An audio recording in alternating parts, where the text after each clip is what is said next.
जी अस्सलाम वालेकुम dear students. आज हमने जो क्वेश्चन करना है वो आपकी बुक का आईकॉम की बुक का क्वेश्चन नंबर 6 है और जिसमें आपका क्वेश्चन नंबर 5 भी कवर हो जाएगा इंशाल्लाह।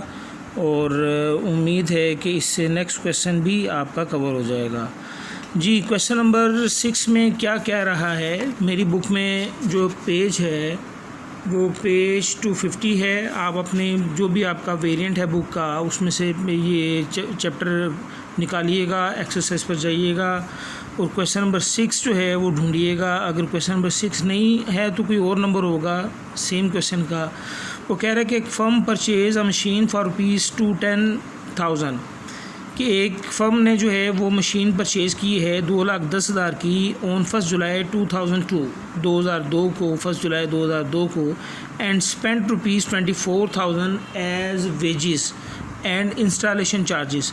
वेजेस और इंस्टॉलेशन चार्जेस जो है वो 24,000 इसने पे किए हैं। और हमें पता है कि मशीन को ख़रीदने पर, मशीन को फैक्ट्री में लाने तक और मशीन को वर्किंग कंडीशन में लाने तक, यानी उसको इंस्टॉल करने पर जितना भी खर्चा आता है सारा का सारा मशीन की कॉस्ट में ऐड होता है।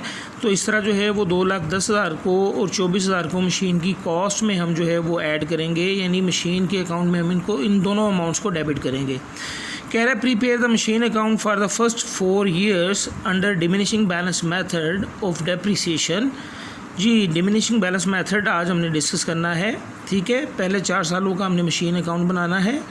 Assuming that the accounting year of the firm ends on 31st December every year, ये एज्यूम करते हुए कि हर साल जो है वो आपके खाते क्लोज़ होते हैं 31 दिसंबर को। Rate of depreciation 10% per annum, 10% सालाना पर एनम, ठीक है। इससे हमें पॉलिसी का पता चलता है कि हमने जो है वो पीरियड ऑफ टाइम को कंसीडर करते हुए डेप्रिसिएशन चार्ज करनी है, ठीक है। तो आइए स्टार्ट करते हैं क्वेश्चन। आपके सामने ये मैंने फॉर्मेट जो है वो बना लिया है। अब इस फॉर्मेट में जो है वो हम डाटा फिल करते हैं। तो 2002 है, 2002 जुलाई 1 मशीन ख़रीदी हमने एज्यूम करते हुए कि ये कैश पर है। यहाँ पर लिख दें ये इसकी कॉस्ट है और ये हमने मशीन ख़रीदी है 2,10,000 की। और इसके फ़ौरन बाद आपने इसी तारीख पर एंट्री पास करनी है, कैश आपने पे किया और यहाँ पर जो है वो आप लिख सकते हैं कि ये इंस्टॉलेशन चार्जेस हैं। और वो कितने हैं इंस्टॉलेशन चार्जेस? 24,000, ठीक है। तो इस तरह जो है वो मशीन जनाब आली हमें पड़ गई। टोटल करते हैं मशीन का 2,10,000 और 24, 2,34,000 की ये मशीन हमें पड़ गई, 2,34,000। और साल चूँकि क्लोज़ होता है 31 दिसंबर को, तो दिसंबर 31 को हम डेप्रिसिएशन चार्ज करेंगे। याद रखिएगा डेप्रिसिएशन जो हमने चार्ज करनी है according to the period of time. तो 2,34,000 पर आपने डेप्रिसिएशन चार्ज करनी है 10%, 10%। और ये 1 जुलाई से 31 दिसंबर तक, जुलाई, अगस्त, सितंबर, अक्टूबर, नवंबर, दिसंबर 6 माह बनते हैं। तो 6 माह की आपने डेप्रिसिएशन चार्ज करनी है। तो जनाब अली इसको कैलकुलेट करते हैं। 2,34,000 मल्टीप्लाई 10% मल्टीप्लाई 6/12। तो इसकी कैलकुलेशन मल्टीप्लाई 10% और ये हमारे पास आ गई 6 माह की डेप्रिसिएशन 11,700, ठीक है। और इसी तारीख पर हम इसका बैलेंस निकालेंगे, बैलेंस कैरिड डाउन। तो जनाब 2,34,000 इसमें से ये माइनस किया तो हमारे पास बैलेंस आ गया 2,22,300। 2003 में जाते हैं, जनवरी 1, यहाँ पे भी 2000 3 लिख लेते हैं। जनवरी 1 को बैलेंस हमारे पास आ गया जनाब, बैलेंस ब्रॉट डाउन पिछले साल का 2,22,300, ठीक है। और इस साल भी कोई इवेंट टेक प्लेस नहीं हुआ। एक आसान सा क्वेश्चन आपको करवा रहा हूँ सिर्फ आपका कॉन्सेप्ट क्लियर करने के लिए। 2,22,300, 2,22,300 दिसंबर 31 को डेप्रिसिएशन जो है वो हम चार्ज करेंगे। और हमें पता है कि डेप्रिसिएशन जो है हमने चार्ज करनी है रिड्यूसिंग बैलेंस मेथड पर, रिटर्न डाउन वैल्यू पर, ठीक है। तो हमारे पास रिड्यूसिंग बैलेंस जो है वो 2,22,300 आया है। इस पर 10% पूरे साल की डेप्रिसिएशन चार्ज कर दें, क्योंकि ये पूरा साल जो है वो आपने इस एसेट को, मशीन को इस्तेमाल किया है।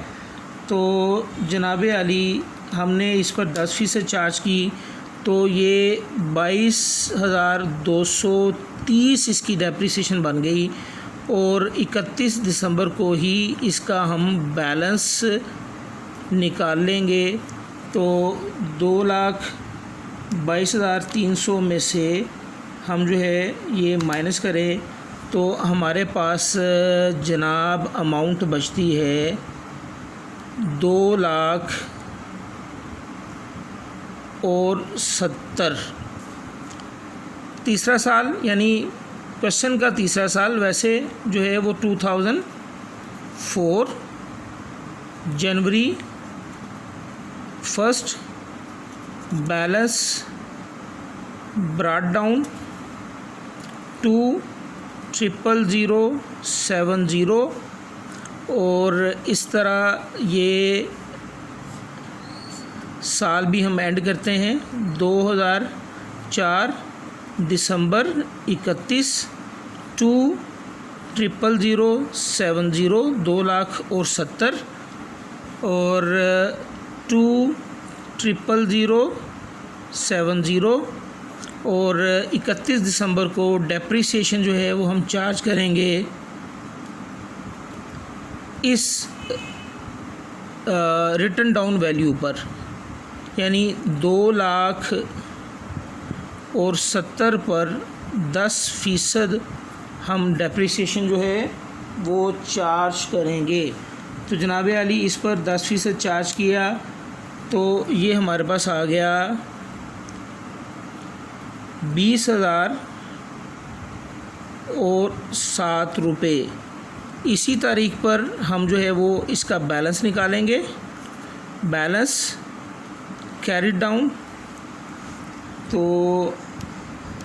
2,00,070, इसमें से ये डेप्रिसिएशन माइनस कर देंगे तो हमारे पास 1,83,063 रुपये बैलेंस इसका बाकी बच गया।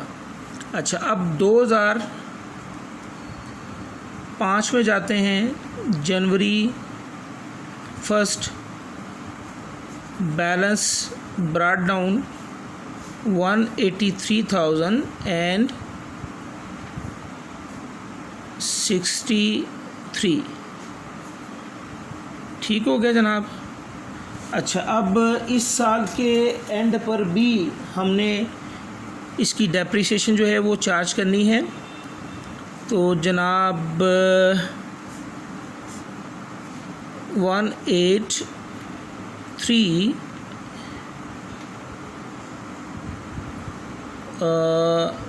सॉरी यहाँ पर जो है वो 180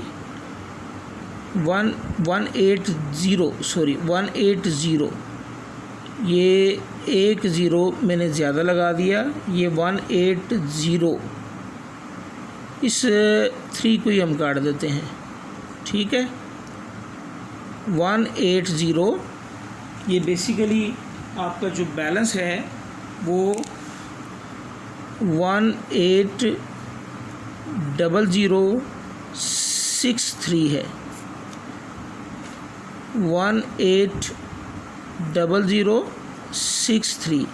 परेशानी हो ना, बग़ैर नाश्ते के जो है वो ये रिकॉर्डिंग कर रहा हूँ, तो हो जाता है, ठीक है। तो 180063 180063। तो जनाब अब जो है वो 2005 दिसंबर 31 डेप्रीसिएशन हम चार्ज करेंगे 180063 पर 10% पूरे साल की, यानी ये जो आपका रिटर्न डाउन वैल्यू आई है उस पर जो है वो हम डेप्रिसिएशन चार्ज करेंगे। तो इस पर जो है वो 10% चार्ज की हमने, तो हमारे पास जो है वो डेसिमल में फ़िगर आई, लेकिन हम इसको राउंड कर रहे हैं 18,000 और 6, ठीक है। तो 180063 माइनस 18,000 और 6, ये हमारे पास वैल्यू आ गई 162,057 31 दिसंबर को बैलेंस कैरी डाउन। और इस तरह पहला साल, दूसरा साल, तीसरा साल, चौथा साल, 4 सालों की हमने बनानी थी, लेकिन क्वेश्चन को भी हमने ऐड नहीं करना। 2005 जनवरी 1 बैलेंस ब्रॉट डाउन 162,057 और बैलेंस ब्रॉट डाउन करके आपने इस क्वेश्चन को एंड कर देना है। तो जनाब अली, ये था एक सिंपल क्वेश्चन, ठीक है, रिड्यूसिंग बैलेंस मेथड का। तो आज हम थोड़ा सा डिस्कस कर लेते हैं प्रॉफिट और लॉस को भी, ताकि जो है वो हमें थोड़ा सा अंदाज़ा हो जाए कि अगर प्रॉफिट होगा तो किस तरह हमने ट्रीट करना है और अगर लॉस होगा तो किस तरह हमने ट्रीट करना है। तो आइए देखते हैं, एक छोटी सी एग्जांपल जो है हम उसको कंसीडर करते हैं।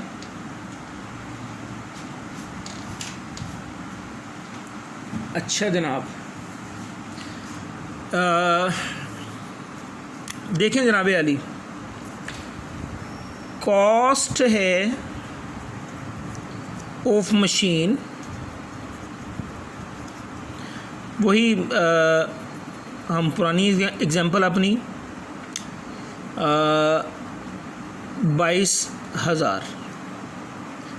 एक्सपेक्टेड यूज़फुल लाइफ है जनाब 4 years,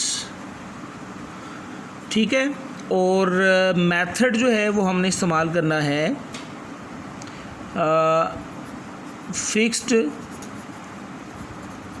इंस्टॉलमेंट मेथड। अच्छा, अब इसमें रेट नहीं बताया हुआ। जब रेट नहीं बताया हुआ, आपको मेथड उसने मेंशन कर दिया, तो you can calculate depreciation easily. Fix installment method का फार्मूला आपको पता है कि आपने डेप्रिसिएशन जो है वो कैलकुलेट करनी है जनाब।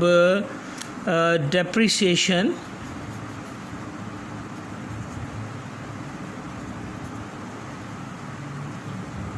इज़ इक्वल टू, आपको पता है कि cost minus scrap value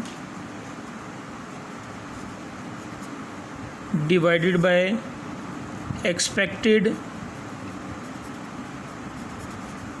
useful life of asset. अच्छा, अब इस क्वेश्चन में थोड़ा सा एडिशन मैं करता हूँ कि इसकी जो स्क्रैप वैल्यू है, स्क्रैप वैल्यू वो ₹2,000 है।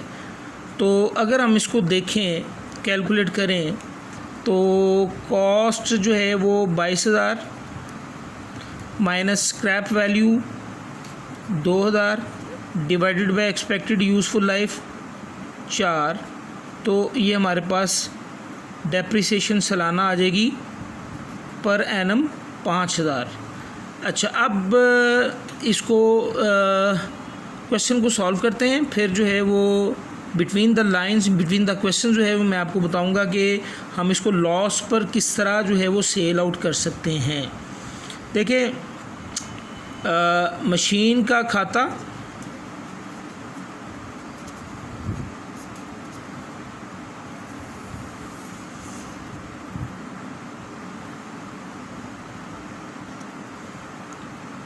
फ्री हैंड ड्राइंग,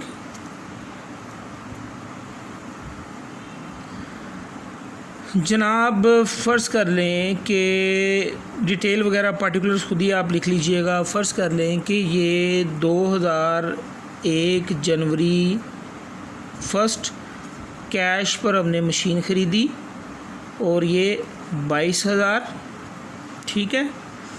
और दूसरी तरफ इसकी जो है वो क्रेडिट साइड भी बना लेते हैं। तो जनाब हम इसकी डेप्रिसिएशन जो है वो 2001 दिसंबर 31 22,000 और ये 22,000। डेप्रिसिएशन हमने निकाली है 5,000, तो 5,000 से मशीन अकाउंट को क्रेडिट कर दें और ड्यू टू डेप्रिसिएशन एंट्री, आपको पता है कि एंट्री आपने पास की है डेप्रिसिएशन डेबिट और मशीन अकाउंट क्रेडिट। अच्छा, अब इसका बैलेंस निकाल लें। 31 दिसंबर को ही बैलेंस कैरी डाउन, ये 17,000 हमारे पास बैलेंस बच गया। 2002 जनवरी 1 बैलेंस ब्रॉट डाउन 17,000। 2002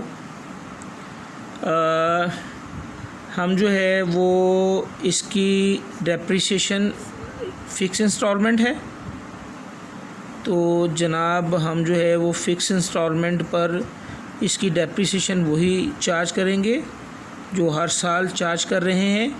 तो 17,000 और दिसंबर 31 डेप्रिसिएशन बेटा हमारे पास आ गई इसकी फिर दोबारा 5,000 और दिसंबर 31 को ही इसका बैलेंस निकल आया 12,000।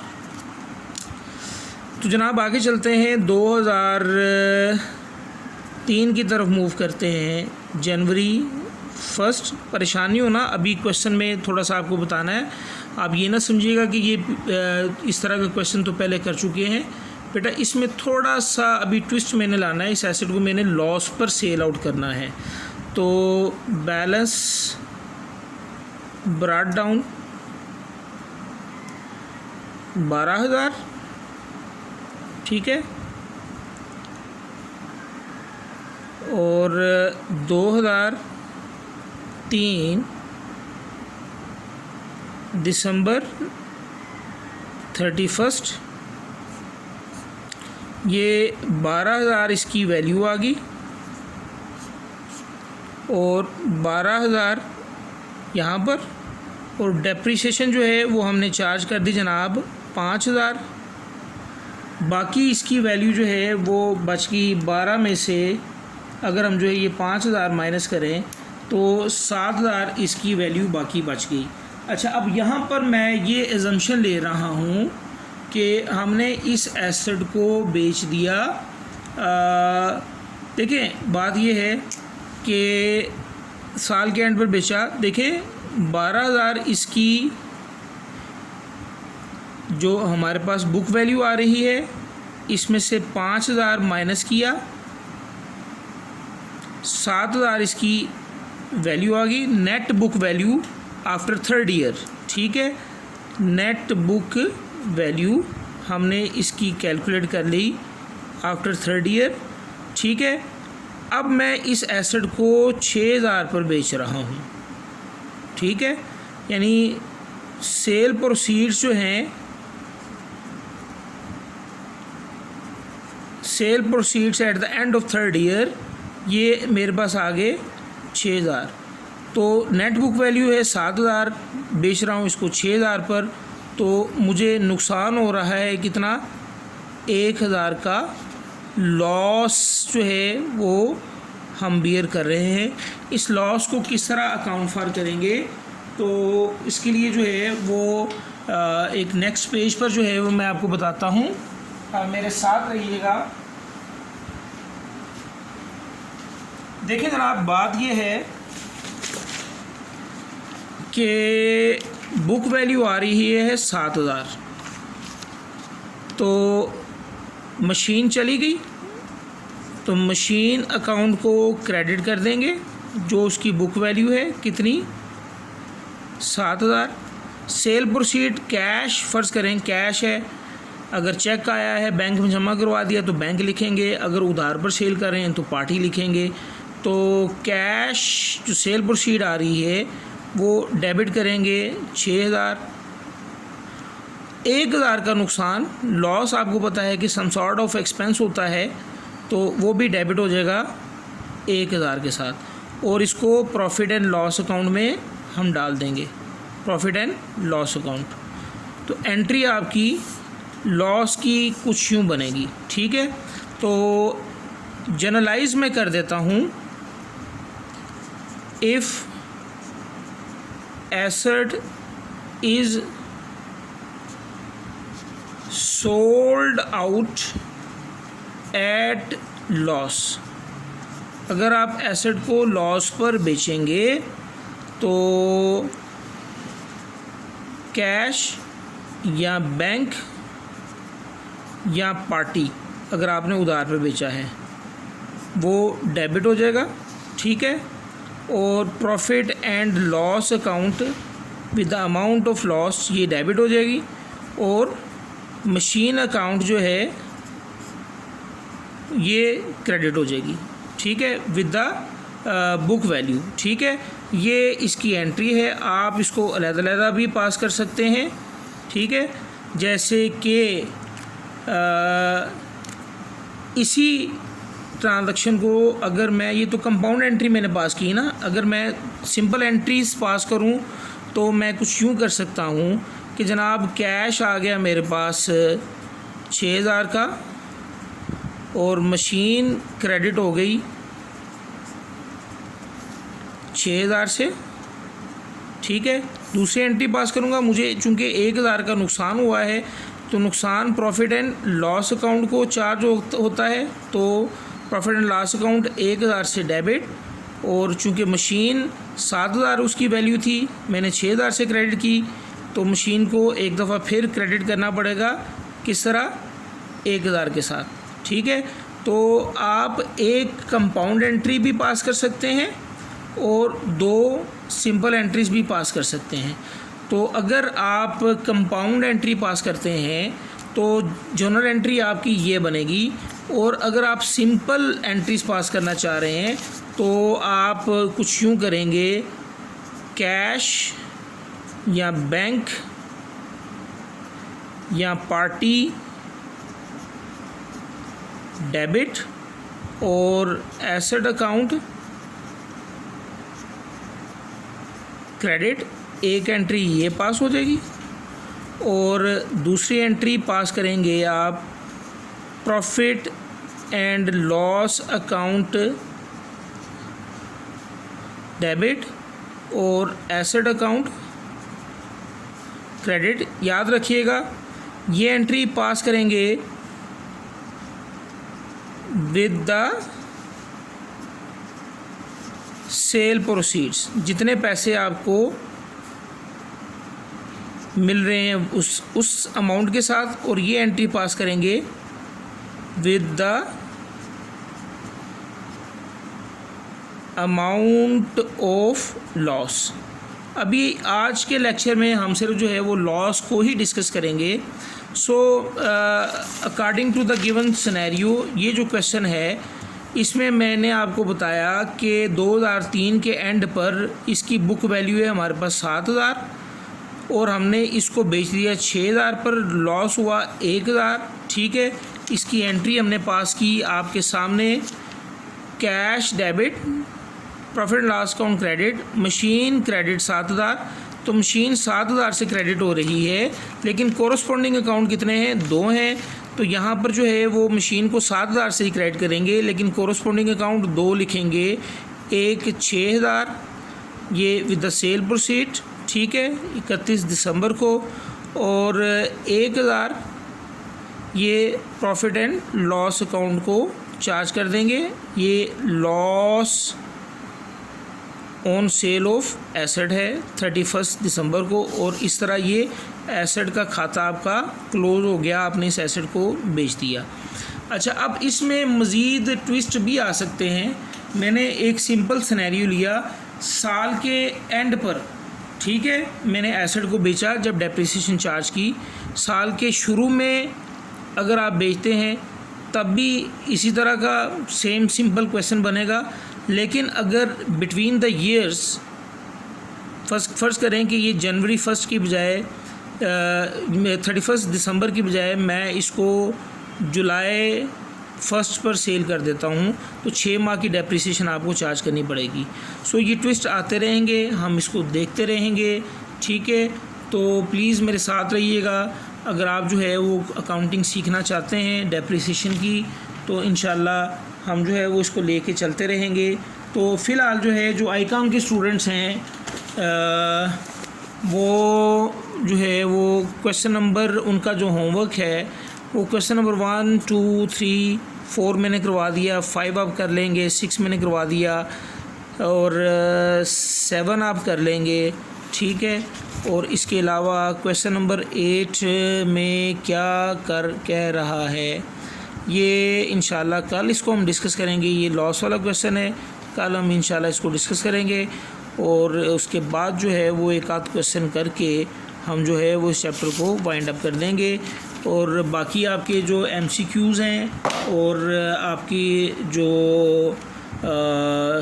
शॉर्ट क्वेश्चन आंसर्स हैं वो इंशाल्लाह हम जो है वो बाद में डिस्कस कर लेंगे। इसके बाद हम नया चैप्टर एक स्टार्ट करेंगे, और वो चैप्टर होगा नॉन ट्रेडिंग कंसर्न का, ठीक है, नॉन प्रॉफिट ऑर्गेनाइजेशंस NPOs का। तो अगर आपको इसमें कोई प्रॉब्लम है तो आप मुझसे डिस्कस कर सकते हैं वाया वॉइस मैसेज, या आप जो है वो टेक्स्ट कर सकते हैं, आप मुझे कॉल भी कर सकते हैं किसी भी वक्त, एनी टाइम, ठीक है, 24 hours a day and 7 days in a week, किसी वक्त भी जो है अब आप कॉल कर सकते हैं। वो अलग बात है कि मैं आपकी कॉल उठाता हूँ या नहीं उठाता, लेकिन उम्मीद है कि मैं इंशाल्लाह आपकी कॉल को पिक करूँगा, और आपको उसको कोई प्रॉब्लम होगी तो वो डिस्कस ज़रूर करेंगे। तो आपका होमवर्क ये है कि आपने जो आईकॉम के स्टूडेंट हैं वो क्वेश्चन नंबर 1 से लेके क्वेश्चन नंबर 7 तक उन्होंने ये प्रॉब्लम सॉल्व करनी है, और जो बीकॉम के स्टूडेंट्स हैं उनके लिए मैं क्या कहूँ, रब रखा। अस्सलाम वालेकुम।